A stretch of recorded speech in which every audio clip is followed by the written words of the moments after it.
আসসালামু আলাইকুম। সংবাদে আপনাদের সবাইকে স্বাগত জানাচ্ছি। আমি ফিরোজ তোহা। শুরুতেই সংবাদ শিরোনাম। বাংলাদেশের সর্বশেষ গুরুত্বপূর্ণ আপডেট সংবাদে আপনাকে স্বাগত। শুরুতেই সংবাদ শিরোনাম, পরে বিস্তারিত।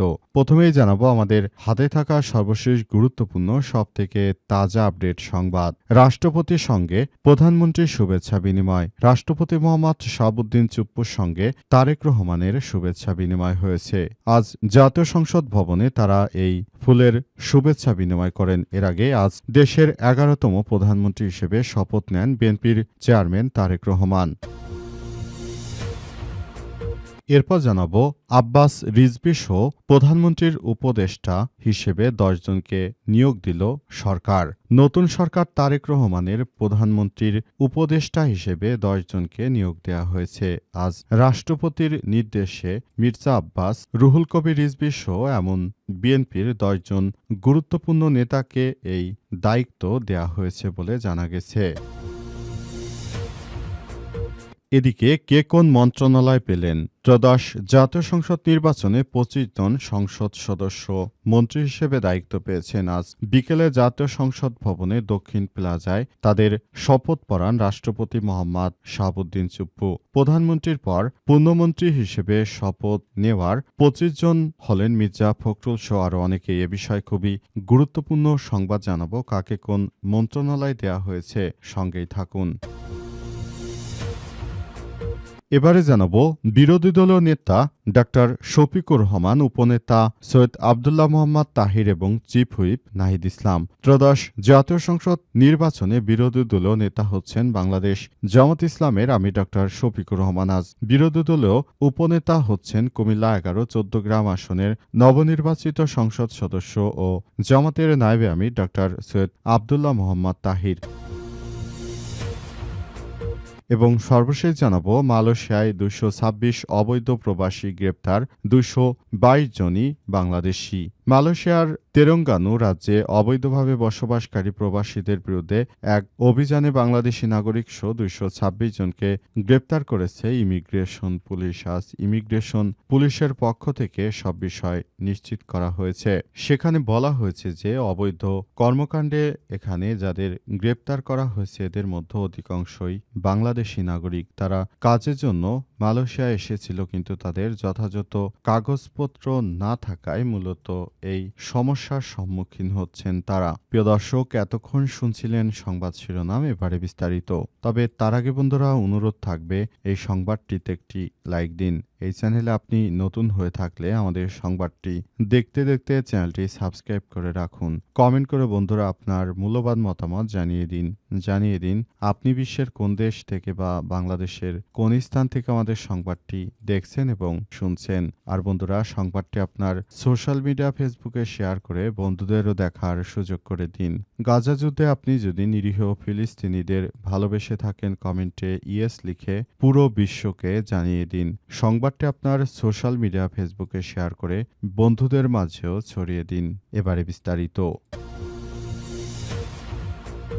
রাষ্ট্রপতির সঙ্গে প্রধানমন্ত্রীর শুভেচ্ছা বিনিময়। রাষ্ট্রপতি মোহাম্মদ শাহাবুদ্দিন চুপ্পুর সঙ্গে প্রধানমন্ত্রী তারেক রহমানের ফুলের শুভেচ্ছা বিনিময় করেছেন। আজ রাতে জাতীয় সংসদ ভবনে তারা এই শুভেচ্ছা বিনিময় করেন। এর আগে মঙ্গলবার বিকেলে দেশের 11তম প্রধানমন্ত্রী হিসেবে শপথ গ্রহণ করেন বিএনপির চেয়ারম্যান তারেক রহমান। তাকে শপথ পড়ান রাষ্ট্রপতি মোহাম্মদ শাহাবুদ্দিন চুপ্পু। রাষ্ট্রপতি আরও জানিয়েছেন যে তিনি এ পর্যন্ত 3 জনকে শপথ পড়ালেন। এর আগে 2024 সালে শেখ হাসিনাকে রাষ্ট্রপতি শপথ পড়িয়েছিল এবং এরপর অন্তর্বর্তীকালীন সরকারের প্রধান উপদেষ্টা প্রফেসর ডক্টর মোহাম্মদ ইউনূসকেও শপথ পড়িয়েছিল শাহাবুদ্দিন চুপ্পু। আবার সেই শাহাবুদ্দিন চুপ্পু বিএনপিকে শপথ বাক্য পাঠ করাচ্ছে। উল্লেখ্য, এর আগে 2টি সরকারই অল্প কিছুদিনের বিনিময়ে তাদের ক্ষমতা হারাতে হয়েছে। অনেকেই সামাজিক যোগাযোগ মাধ্যমে একই কথা বলছে। তাহলে কি বিএনপিও খুব দ্রুততম সময়ের মতো তারা তাদের ক্ষমতা হারাতে বসেছে, নাকি কি হবে সেটি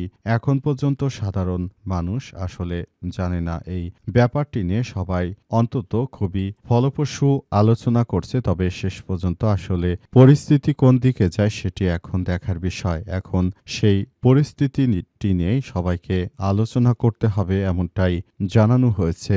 অন্তর্বর্তীকালীন সরকারের প্রধান উপদেষ্টার পক্ষ থেকে এই বিষয়গুলোকে নিয়ে খুবই চর্চা করা হচ্ছে বিভিন্ন বিষয় এবং এই বিষয়গুলো এখন বরাবরের মতোই সামনে আসতে শুরু করেছে।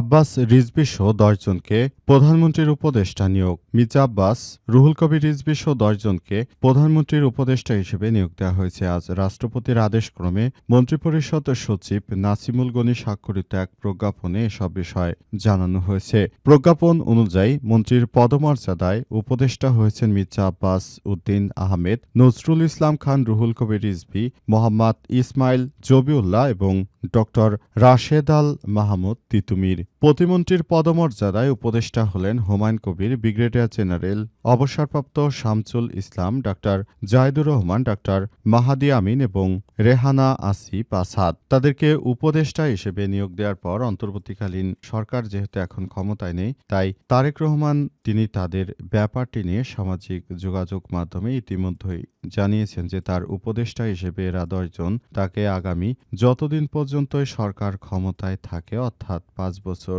তারা বিভিন্ন পরামর্শ দিয়ে তাকে সর্বাত্মক সহযোগিতা করবে। তবে আসলে শেষ পর্যন্ত কার পরামর্শ মেনে তিনি চলবেন নাকি নিজের পরামর্শ অনুযায়ী চলবেন, উপদেষ্টা তো অনেকেরই থাকে, কিন্তু আসলে শ্যাডো উপদেষ্টা কারা থাকে সে বিষয়টি জনগণের সামনে উত্থাপিত হয় না কখনোই। তাই অন্তর্বর্তীকালীন সরকারের প্রধান উপদেষ্টা প্রফেসর ড মোহাম্মদ ইউনূসের সরকার ক্ষমতা ছেড়ে দেওয়ার পর তারেক রহমান এখন পুরো বাংলাদেশের দায়িত্ব গ্রহণ করছেন এবং বাংলাদেশের যে গণতন্ত্র হয়েছে সেই গণতন্ত্রের চূড়ান্ত সংগ্রাম এখন দেশের জনগণ সেদিকে এগিয়ে যাচ্ছে বলে বলা হচ্ছে এবং দেশের মানুষ সেই বিষয়গুলোকেই আসলে মনে করে।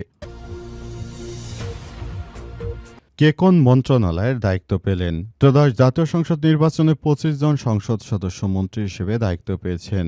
এর মধ্যে পূর্ণমন্ত্রী 25 জন এবং প্রতিমন্ত্রী 24 জন। মির্জা ফখরুল ইসলাম আলমগীর স্থানীয় সরকার, পল্লী উন্নয়ন ও সমবায় মন্ত্রণালয়। 2 আমির খসরু মাহমুদ চৌধুরী অর্থ মন্ত্রণালয়, পরিকল্পনা মন্ত্রণালয়। সালাউদ্দিন স্বরাষ্ট্র মন্ত্রণালয়। ইকবাল হাসান মাহমুদ টুকু বিদ্যুৎ জ্বালানি ও খনিজ সম্পদ মন্ত্রণালয়। হাফিজউদ্দিন আহমেদ মুক্তিযুদ্ধ বিষয়ক মন্ত্রণালয়। এজেএম জাহিদ হোসেন মহিলা শিশু বিষয়ক মন্ত্রণালয় এবং সমাজ কল্যাণ মন্ত্রণালয়। খলিলুর রহমান টেকনোক্যান্ট পররাষ্ট্র মন্ত্রণালয়। আব্দুল্লাহ আল মিন্টু পরিবেশ বন ও জলবায়ু পরিবর্তন মন্ত্রণালয়। কাজী শাহ মোফাজ্জেল হোসেন কায়কোবাদ ধর্ম মন্ত্রণালয়। মিজানুর রহমান মিনু ভূমি মন্ত্রণালয়। নিতাই রায় চৌধুরী সংস্কৃতি বিষয়ক মন্ত্রণালয়। খন্দকার আব্দুল মুক্তাদির বাণিজ্য মন্ত্রণালয়। শিল্প মন্ত্রণালয়। বস্ত্র ও পাট মন্ত্রণালয়। আরিলপুল হক চৌধুরী স্বপন তথ্য সম্প্রচার।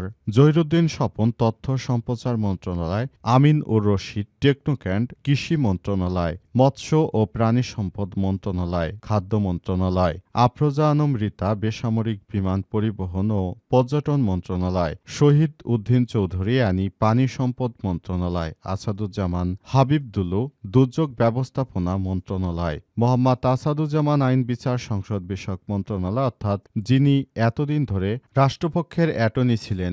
জাকারিয়া তাহের সুমন গৃহায়ণ ও গণপূর্ত মন্ত্রণালয়। দীপেন্দ্রন পার্বত্য চট্টগ্রাম বিষয়ক মন্ত্রণালয়। জাকারিয়া তাহের সুমন গৃহায়ণ ও গণপূর্ত মন্ত্রণালয়। সর্দার সাখাত হোসেন বকুল স্বাস্থ্য মন্ত্রণালয় এবং আনম এহসানুল হক মিলন শিক্ষা মন্ত্রণালয়। প্রাথমিক ও গণশিক্ষা মন্ত্রণালয়। ফকির মাহবুব আনম ডাক টেলিযোগাযোগ ও তথ্য প্রযুক্তি মন্ত্রণালয়। বিজ্ঞান ও প্রযুক্তি মন্ত্রণালয়। শেখ রবিউল আলম সড়ক পরিবহন ও সেতু মন্ত্রণালয়। রেলপথ মন্ত্রণালয়। নৌ পরিবহন মন্ত্রণালয়। এদেরকে এই দায়িত্ব দেয়া হয়েছে। বিরোধী দলীয় নেতা শফিকুর রহমান, উপনেতা তাহের এবং চিফ হুইপ নাহিদ এবার জাতীয় সংসদ নির্বাচনে আসলে সরকার গঠন করতে পারেনি জামাত ইসলামের 11 দলীয় জোট। তাই তারা এই জোট থেকে সরকার গঠন করতে না পারলেও এখন তারা সর্বোচ্চ চেষ্টা করছেন যে কিভাবে কি করা যায় এবং পুরো বিষয়গুলো তারা ভালোভাবে নেয়ার জন্য সেভাবেই কাজ শুরু করেছে। ইতিমধ্যেই তারা জানিয়েছে যে আমরা নতুন করে যে কার্যক্রমগুলো হাতে নিয়েছি সেখানে আমরা বিরোধী দলীয় নেতা এবং চিফ হুইপ ও উপনেতা হিসেবে কয়েকজনকে মনোনয়ন করা হয়েছে। তাদের ব্যাপারটি হচ্ছে যে বিরোধী দলীয় নেতা ডক্টর শফিকুর রহমান তিনি সরকারের বিভিন্ন ভুল ভ্রান্তিগুলো জনগণের সামনে তুলে ধরবেন, আর চিফ হুইপ তিনি সবকিছু আসলে নির্ধারণ করবেন এবং তিনি আগামীতে বিএনপির যে সব অপকর্ম রয়েছে সে সবগুলো জনগণের সামনে উপস্থাপন করবেন। এমন একটি দায়িত্বই নাহিদ ইসলামকে দেয়া হয়েছে এবং নতুন করে সবকিছু নাহিদ ইসলাম সেভাবেই দেখভাল করছে। আজ জাতীয় সংসদে প্রধানমন্ত্রী হিসেবে শপথ নিয়েছেন তারেক রহমান, পাশাপাশি তার দল সরকারি দল হিসেবে শপথ নিয়েছে এবং পাশাপাশি অন্যান্য রাজনৈতিক দল যেমন যারা রয়েছেন তারাও যার যার মতো করে আসলে সবাই শপথ নিচ্ছেন। সেই বিষয়গুলো এখন পর্যায়ক্রমে সামনে আসতে শুরু করেছে।